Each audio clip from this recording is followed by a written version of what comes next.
Well, hello, and I guess Happy New Year's. This is New Year's Day, and I'm going to be filming. I'm not doing anything special. I'm not teaching today. I just wanted to invite you into the kitchen.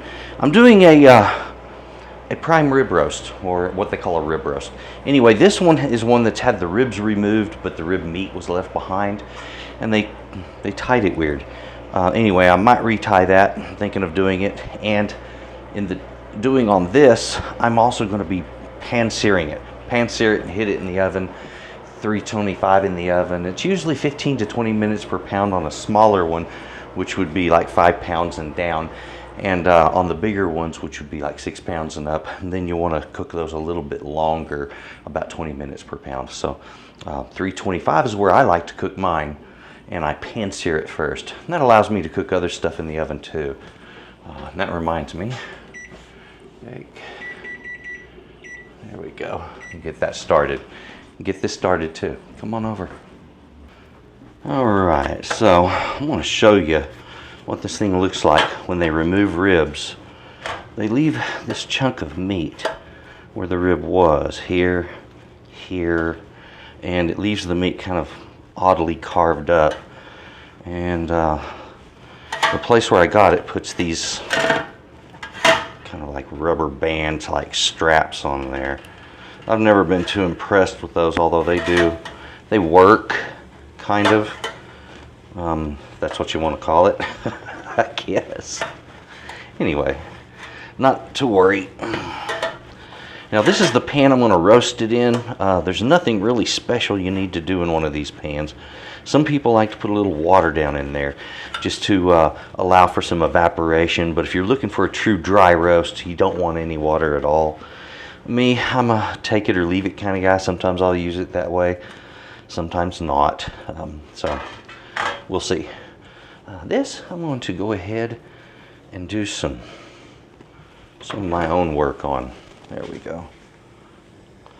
Now whenever I do these things, and I do a 4-way truss, of course, here's what I do. I pass the string underneath. Okay. Now I need a little more here. This is a fairly good size roast. I might have pulled off too much. Sometimes I pre-measure these things, but not today. I'm not messing with all that. There we go. Pass it right through there.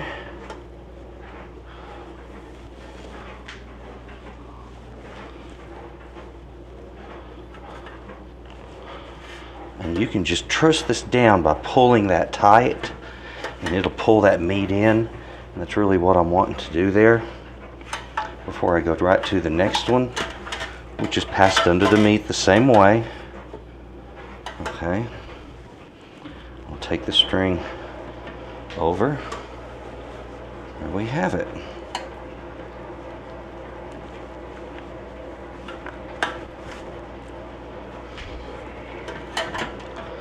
So, something I can then do is take my string from there,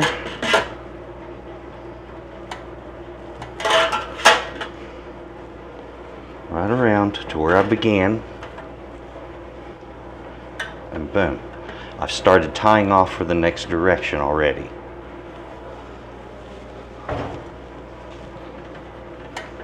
There we go. Oh, it's different, isn't it?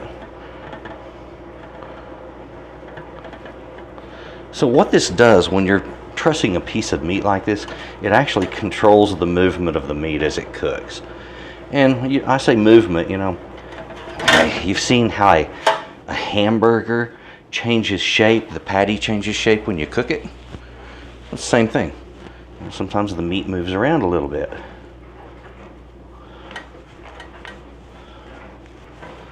Okay, so there we have actually 4-way control on the meat. It's wrapped this way and it's wrapped this way.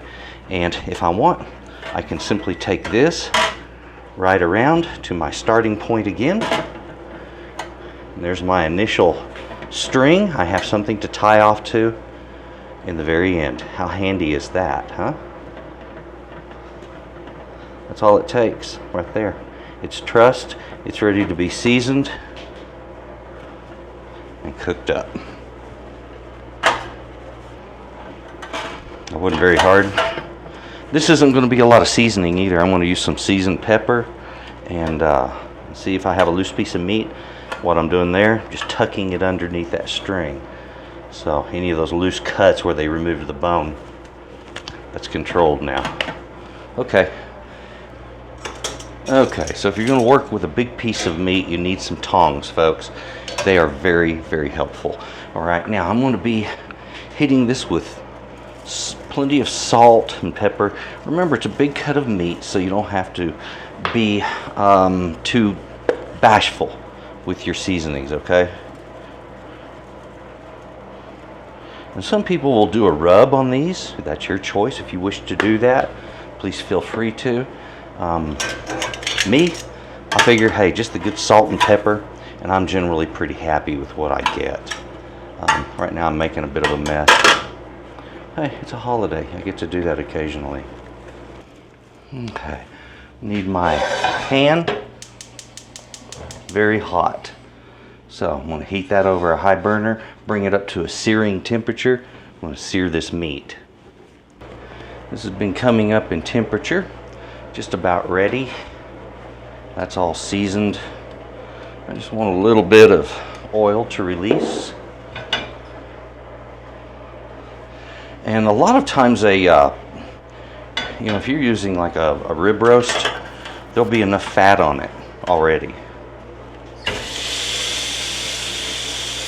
There we go.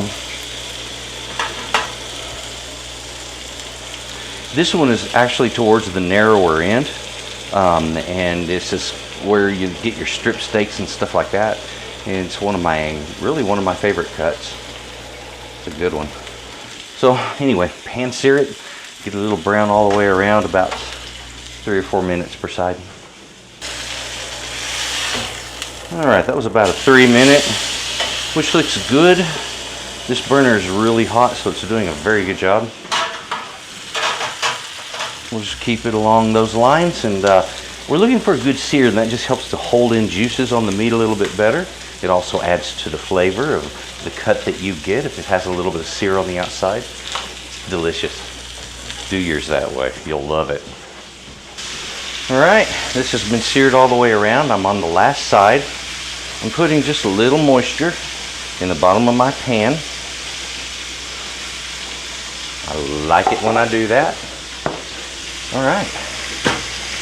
So, in about 1 more minute, I'm going to transfer that, and it's ready to be put in the oven. Now, usually 15 to 20 minutes per pound. The only real truth sayer is if the thermometer, stick it right down into the very center of it in the coldest part, and your reading for a nice pink middle should be about 130, okay? Oh, and then we pull it out, let it stand for a little bit. And that's okay. See, we've got potatoes in the oven too. They're baking, they're doing their thing. Alrighty. Turn my flame off. Wow, that's beautiful. It really is. It's a nice looking roast. And if I want, this right here can be turned into a beautiful pan sauce. And I recommend you do it if you've never done one. You just got to break it loose with some wine and then whisk in some butter, and boom, you've got delicious right there. This goes in the oven. Alrighty. Straight up in there. Yummy. Thought I'd show you this at least.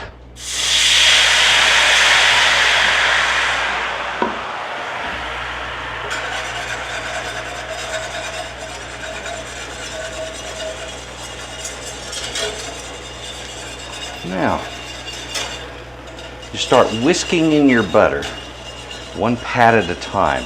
And so you'll know, I put in a cup to maybe a cup and a quarter of wine right there. So this is making a lot of it, okay? But you want to emulsify that butter in as it's boiling. And the thing of it is, folks, I am using refrigerator cold butter. This is not warmed, okay? This is cold, cold butter.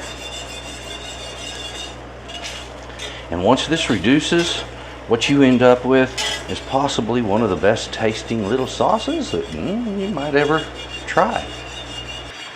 This is what the French refer to as a bon rosé, which is where you use a rosé wine in the pan, use butter over the top of it, whisk it in, and you get this fantastic pan sauce.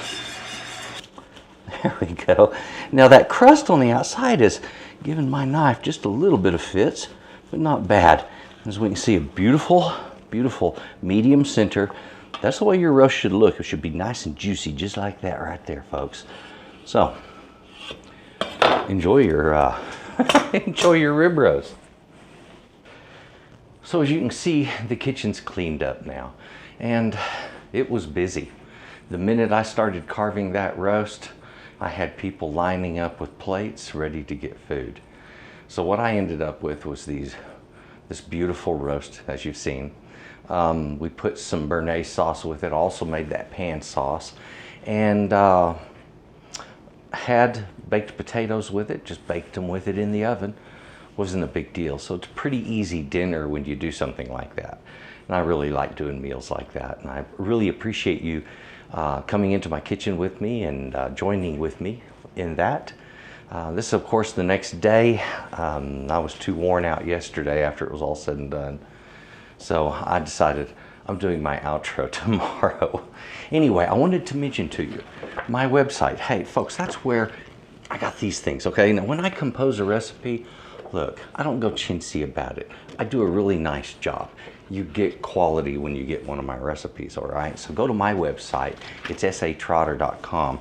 You'll see the link in the description box down below, right next to where you're gonna see all of my other social media links, you know, like Facebook, Twitter, and all that other stuff. All right, so you find all of that right there together. If you are interested, I have a Patreon account as well as a Wisio account. So please check those things out. They're very helpful to those of us who do creative work. We get a lot of help from folks like you. So please check that out. And if you're interested, then sign on. And thank you very much. Folks, have a good day. Have a happy new year. Be safe, be filled with joy, and do for others. And remember, pay things forward, do for others, and we make the world a better place. So enjoy. And you have a good day.